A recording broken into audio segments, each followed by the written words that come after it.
మనము ఆయన చిత్తములో కొనసాగుట మనకు ఆశీర్వాదం. హల్లెలూయా. ఇక్కడ రాయబడుతున్న మాటను మనం చూస్తే, వారు ఆ నక్షత్రమును చూచి, ఈ క్రిస్మస్ పండుగ ప్రారంభ దినాల్లో ప్రతి కుటుంబంలో ప్రతి గృహము ముందు కొన్ని లైట్లు వెలుగుతాయి. ఏంటి చెప్పండి అవి? చెప్పండి. అంతమంది ఉన్నారా? చెప్పాలి. స్టార్ పెట్టే వాళ్ళందరూ చెప్పండి. దేవుని స్తోత్రం చెప్తాం. హల్లెలూయా.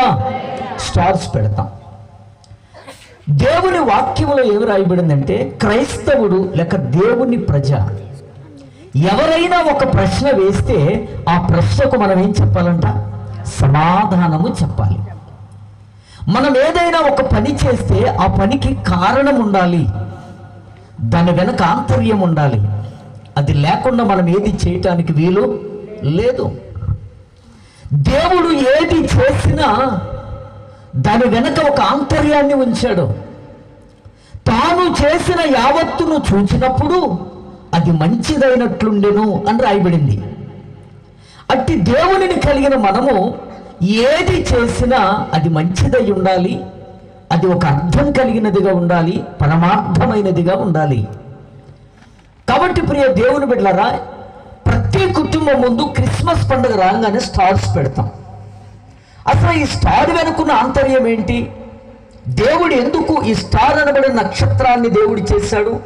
స్టార్ ఏంటి చెప్పండి? నక్షత్రమే కదా. కనుక ఎందుకు దేవుడు వాటిని చేశాడు?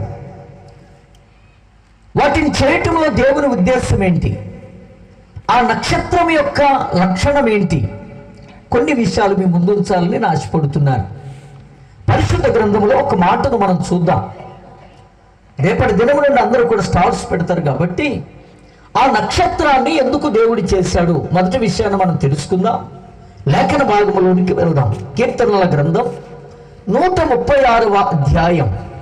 కీర్తనల గ్రంథము 136వ అధ్యాయం 9వ వాక్యాన్ని మనం చూద్దాం.